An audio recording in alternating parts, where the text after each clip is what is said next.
Yo, what is up guys, and welcome back to the channel. Today we've got another review on the MLS Objectives player of Victor Wanyama. We're going to go through the card as detailed stats, clips and summary. Before we get into all of that, if I could ask you guys to please hit that like button, hit that subscribe button, hit that bell so you know when I upload, and comment down below if you're going to be completing these cards. And without further ado, let's get into the review. So guys, getting into this Victor Wanyama review here, and this is the team that I used him in. I played him in that DM spot, of course, in that 4-2-3-1. Sorry about the contract symbols, guys. I ended up playing 7 games with him just to try and really get a feel from him. Overall, my first impressions of this card, guys, I wasn't overly impressed with this card. Again, very much like the Connolly card, I think the final reward isn't as good as some of the inner rewards. We'll get into that shortly. But first of all, let's just get into Wanyama's review.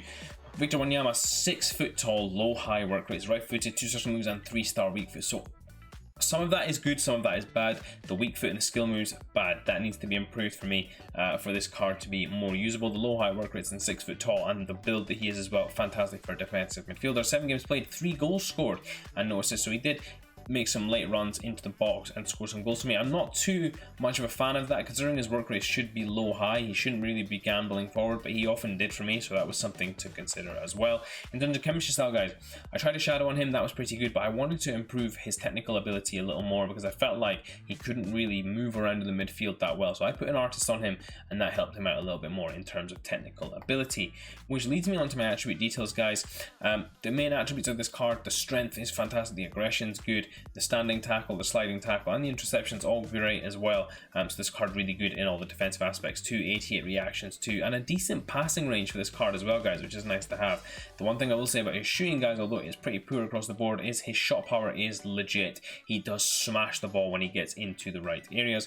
In terms of cons, guys, the agility and balance, of course, that's why I put the artist on him to try and help that out a little bit. The acceleration and sprint speed as well. However, when you do change up the chemistry styles to suit the style that you want to help him out in, you do suffer in terms of pace, and it felt like the ball was passing him a little too much in the midfield. You guys will see that in some of the clips that we go into.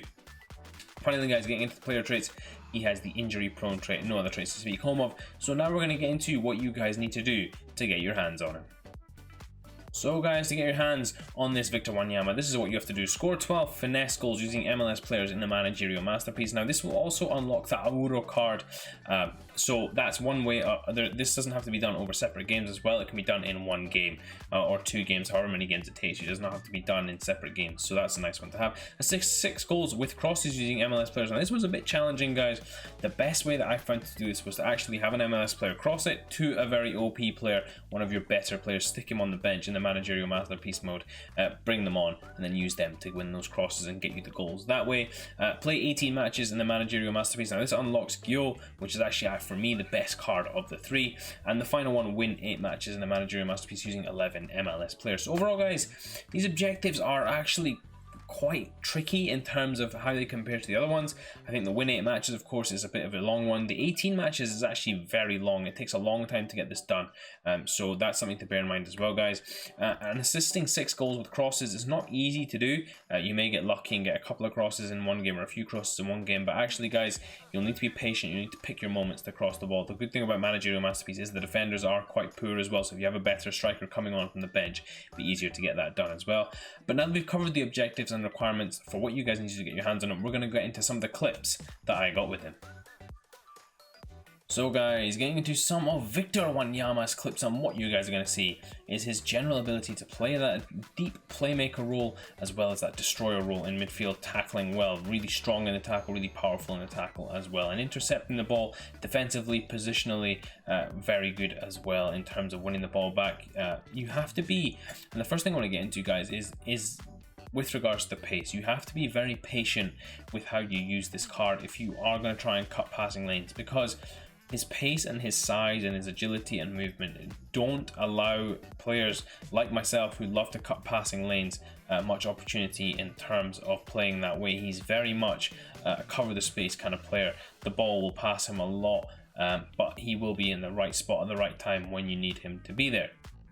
Now that's important, guys, because when he is getting into those defensive positions and you do need him to put a challenge in or something strong there, he is very strong in the tackle, guys, and very powerful as well. And you guys can see that in the width of his body as well. He's almost double the size of half the players on the pitch, which is nice to have as well. And defensive midfielder, it really does give you solidity in that base of your midfield and give you a little bit of comfort as well in what he's able to do. The next thing I want to talk about, guys, actually is to do with his shooting. And it's to do with his shot power, and you guys have just seen it there and how well he strikes the ball. He really does strike it powerfully, and what that does allow you to do is create surprise opportunities against your opponent.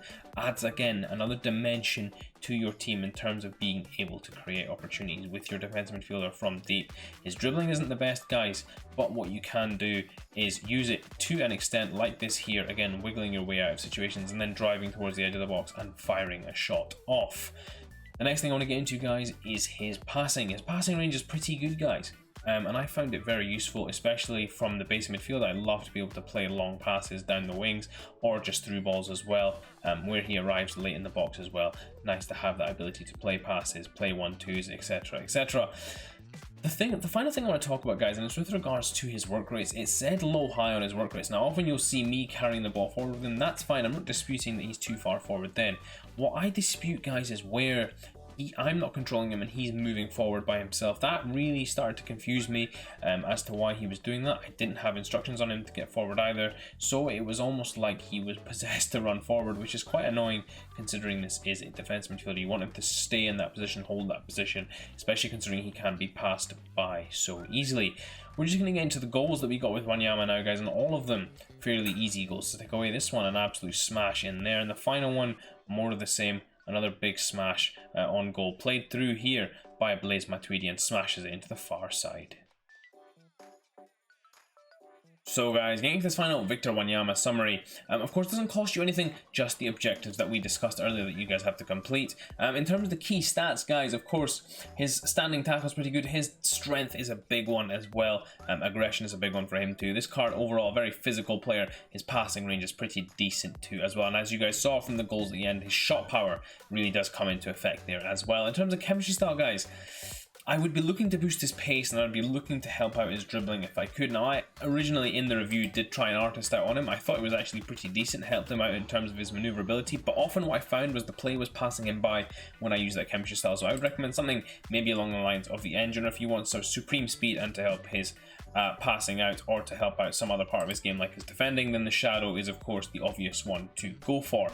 In terms of similar players, guys, you're looking for a player really who is a big destroyer in midfield. Not really much technical ability going on there, even though he can pass the ball. This card much more for tackling, getting the ball back, and then starting out your attacks from there as well. There isn't really someone that I could say definitively that I could pick out, and that's the card I would compare to. Maybe Souček is the best call for that one. In terms of linkability, guys, now Wanyama, of course, not great for chemistry in terms of linkability. You've got, of course, got a strong link to the Bojan card and other MLS players there as well. The weak link's not that strong either, this card. So overall, the linkability not great for this card. We're obviously not going to do a price comparison, guys, about this card because it is free, which leads me into my final recommendation about this card, guys. If I was you and I was wanting to grind out one of these cards, I would recommend you go for Gyo. He is by far the best card of the three that have been released. I will not be doing a review on the right back card, just the two better cards only.